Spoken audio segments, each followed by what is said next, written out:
Ratings आई हैं। आप जानते हैं कि रेटिंग्स यानी कि इकोनॉमी पे जब आप बात करते हैं तो हमें पता चलता है कि जैसे कि पाकिस्तान के मुतालिक हम आपको पहले बताते रहे कि जब हालात ऐसे चल रहे थे कि अभी दिवालिया हुआ कि अभी दिवालिया हुआ, तो उस वक्त हम बता देते कि फिच ने अब ये रेटिंग दी है, अब इतने पॉइंट्स हम नीचे और चले गए हैं और फिर अब जो है वो दिवालिया के करीब हो गए वगैरह वगैरह।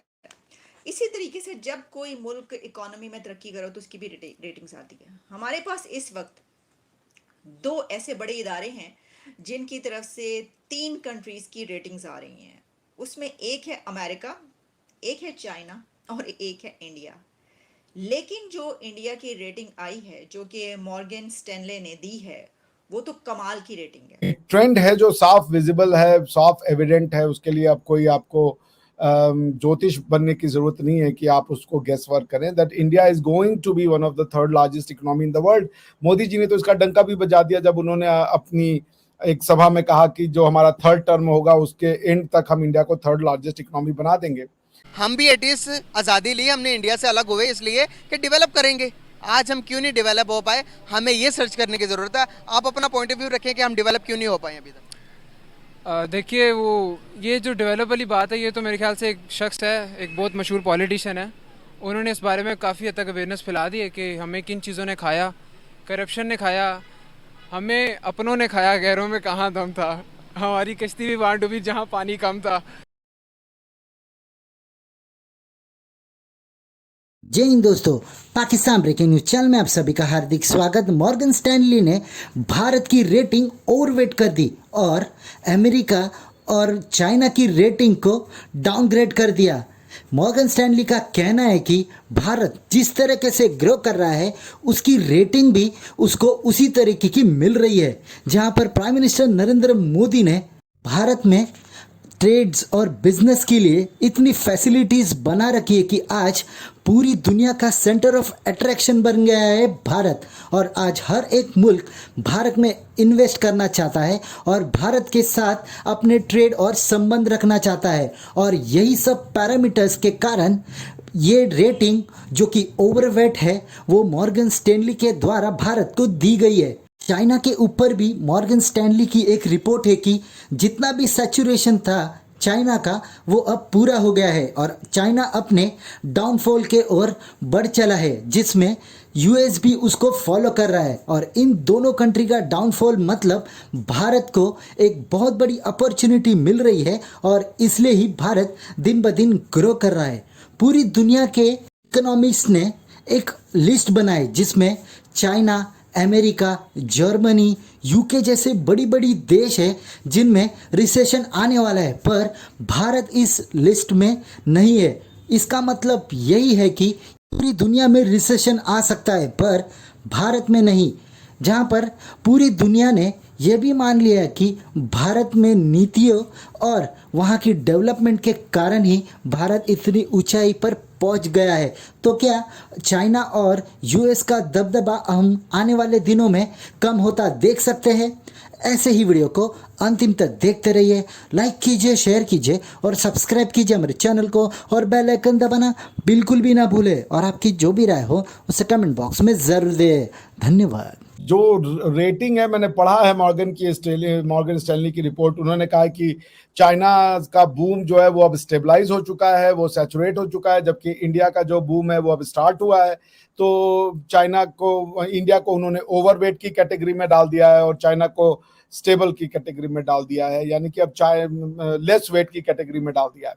तो उनका ये स्पेक्यूलेशन है कि आने वाले समय में इंडिया की जो मैक्रो स्टेबिलिटी है, माइक्रो स्टेबिलिटी की भी बात की और मैक्रो स्टेबिलिटी। मैक्रो मतलब nation as a whole, country as a whole, civilization as a whole जो है वो स्टेबल रहेगा, पॉलिटिकल स्टेबिलिटी है। और जो गवर्नमेंट है वो इकोनॉमिक्स, वो ट्रेड फ्रेंडली है, वो बिजनेस फ्रेंडली है, तो उसका इम्पैक्ट दिखेगा। फिर उसके बाद आप जो देख रही हैं, स्टार्टअप बूम आया है, गवर्नमेंट ने जिस तरीके से बूस्टिंग दी है डिफरेंट बिजनेस सेक्टर्स को। जैसे अभी आपने कुछ दिन पहले सेमिकॉन का भी किया था एक शो, सेमीकंडक्टर के फील्ड में गवर्नमेंट जिस तरीके से बूस्ट करी है कि आप हमारे यहाँ आए बनाएं।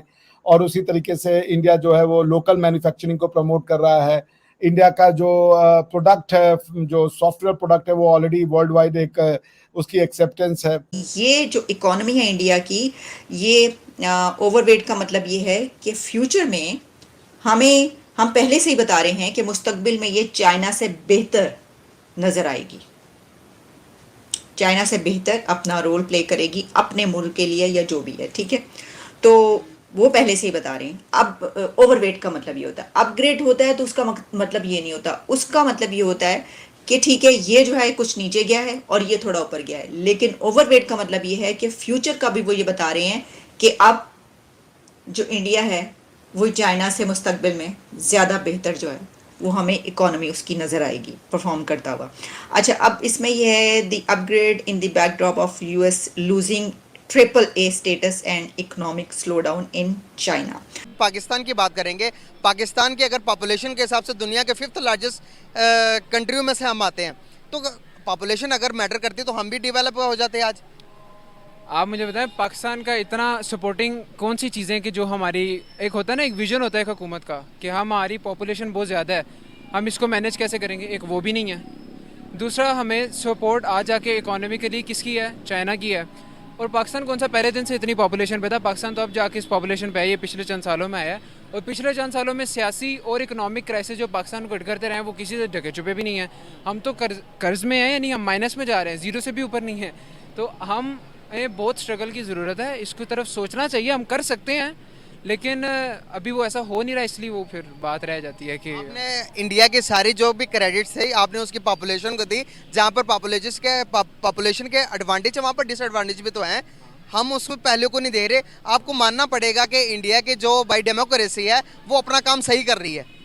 अगर इंडिया के पॉलिटिशियंस को देखेंगे 80s के टाइम से लेके अभी तक वो डेवलपमेंट की तरफ जा रहे हैं। हम भी 80s आज़ादी ली, हमने इंडिया से अलग हुए इसलिए कि डेवलप करेंगे। आज हम क्यों नहीं डेवलप हो पाए, हमें ये सर्च करने की ज़रूरत है। आप अपना पॉइंट ऑफ व्यू रखें कि हम डेवलप क्यों नहीं हो पाए अभी तक। देखिए, वो ये जो डेवलप वाली बात है, ये तो मेरे ख्याल से एक शख्स है, एक बहुत मशहूर पॉलिटिशियन है, उन्होंने इस बारे में काफ़ी हद तक अवेयरनेस फैला दी है कि हमें किन चीज़ों ने खाया। करप्शन ने खाया, हमें अपनों ने खाया, गैरों में कहाँ दम था, हमारी कश्ती भी वहाँ डूबी जहाँ पानी कम था।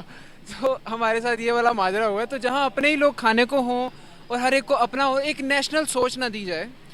सियासी पार्टियां तो वो सियासी पार्टी को लेके चल रहे हैं, ना कि मुल्क को लेके चल रहे हैं, ना कौम के लोगों की प्रायोरिटीज। तो जहाँ अपनी मैं नहीं मरती, जहाँ ईगो नहीं मरती है लोगों की या पार्टीज की, तो वहाँ पे लोगों के लिए कभी काम नहीं हो सकता। एक ट्रेंड है जो साफ विजिबल है, साफ एविडेंट है, उसके लिए अब कोई आपको ज्योतिष बनने की जरूरत नहीं है कि आप उसको गेस वर्क करें। That India is going to be one of the 3rd largest economy in the world. Modi ji ने तो इसका डंका भी बजा दिया जब उन्होंने अपनी एक सभा में कहा कि जो हमारा 3rd टर्म होगा उसके एंड तक हम इंडिया को 3rd लार्जेस्ट इकोनॉमी बना देंगे। अभी तो there is a yawning gap between China और इंडिया के बीच में गैप है। चाइना का जो पर कैपिटा इनकम है, despite their 140 crore people population, वो $17,000 है, और जो हमारा है वो अभी $2,500 है पर कैपिटा जो इनकम है। तो we have a long path to cover, अभी बहुत रास्ता है लंबा, लेकिन we are on the right track. और जिस तरीके से चाइना ने 1979 में जो जर्नी शुरू की, इंडिया ने वो जर्नी 1992 1991 के ऑनवर्ड शुरू की। तो हम पहले ही उनसे 11 साल की एक जो था सब्सटेंशियल लैग था हमारे और उनके ग्रोथ की स्टोरी में। चाइना ने जो इंडस्ट्रियलाइजेशन और जो रिफॉर्म करने शुरू कर दिए थे 1979 में डेन चॉम्पिंग के पास, वो हमारे यहाँ बहुत देर से शुरू हुए। और दूसरी चीज ये थी कि चाइना एक डेमोक्रेसी नहीं था, तो उनके यहाँ पे जो डिसीजन का इम्प्लीमेंटेशन था वो बहुत ज्यादा इजी है। हमारे यहाँ आपको डिसीजन का इम्प्लीमेंटेशन लेना होता है तो you have so many obstacles to undo.